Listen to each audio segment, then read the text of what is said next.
Instagrams that garden centres are doing, and as Romeo was saying in your media section over there, setting up things, because when 100 years ago when I worked at the garden centre, we had lots of different gardens set up with different types of water features, because we were just water features.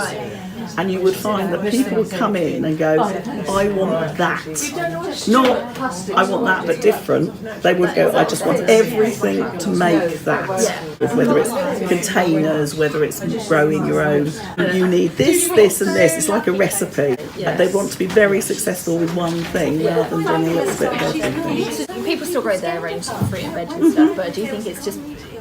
Do you think it's a fad, or do you think it's a genuine trend now that people like growing things for? I can only go on what I've experienced, but every garden that we have pitched this year, which is 60 of them, everyone has said, oh, and I'd like to grow some vegetables or some fruit in the garden.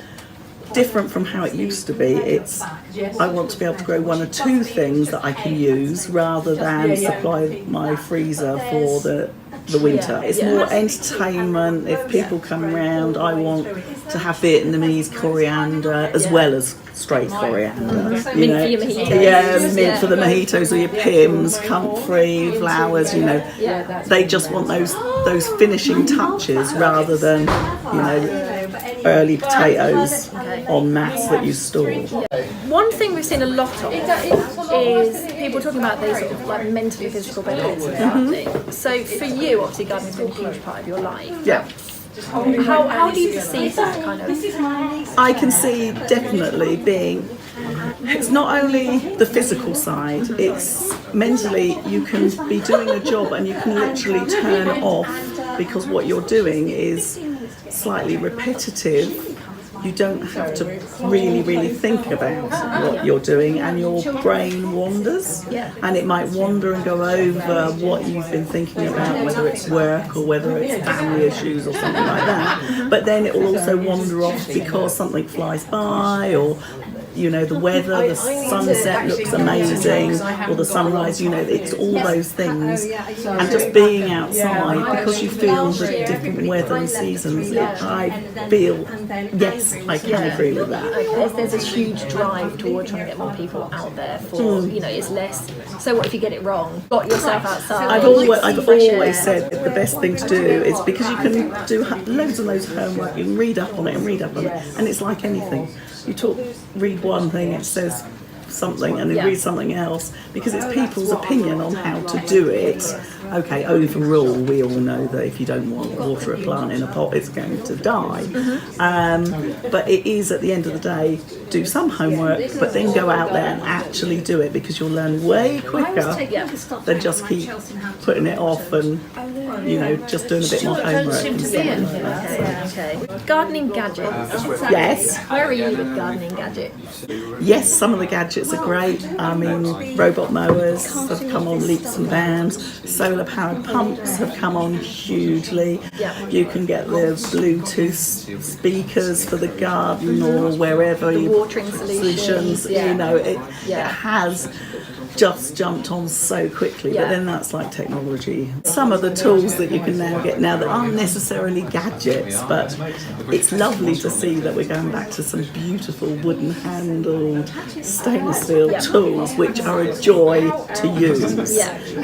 Lovely. Going back to the question around sort of a younger generation of gardeners, if you could offer them one piece of advice on they're thinking about getting into gardening, it could be indoor gardening, it could be they've got a small balcony or something like that. What's your one piece of advice for them? If it's a small area and you're talking about a small patio or something like that, I would just say, or a balcony, yes, do use containers, but go as big as you can, because you'll get a much better result and maintenance is lower. But I would say just choose something and do one thing and get out and do that.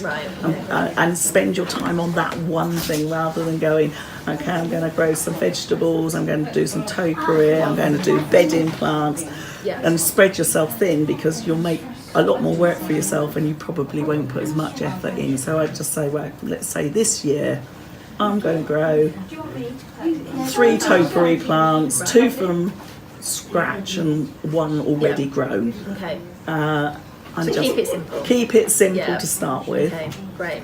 And work your way up. And work your way up. And finally, I understand you have come to Glee for quite some time, is that right? Yes. Thanks for that. Yes, I was trying to work out the first time I came, which I'm sure was probably. I'm sure I came when I was about 18, but I can definitely say I was 23.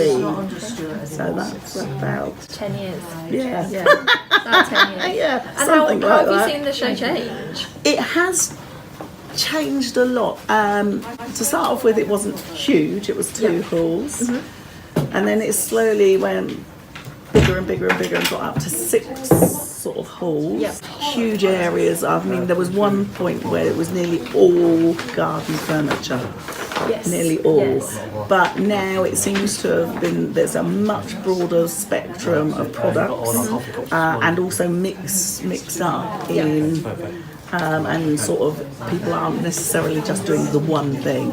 There's lots of different things, and there's lots more sort of should I say more unusual things there. People are coming with sort of one-off products, which is always quite fun. And have you had a chance to look around the halls yet? I've literally walked from the entrance down, went to the Media Innovative Retail Lab, and that's about as far as I've got. And are you going to head out into the halls? I am going to head out Are into you the looking halls. for anything in particular? Or No, I just just see want what to catches go and see what catches my eye. There's 550 exhibitors. No, okay, when I get around all of them is a different story. Hopefully you will. Brilliant. Okay, thank you, Charlie. I really appreciate it.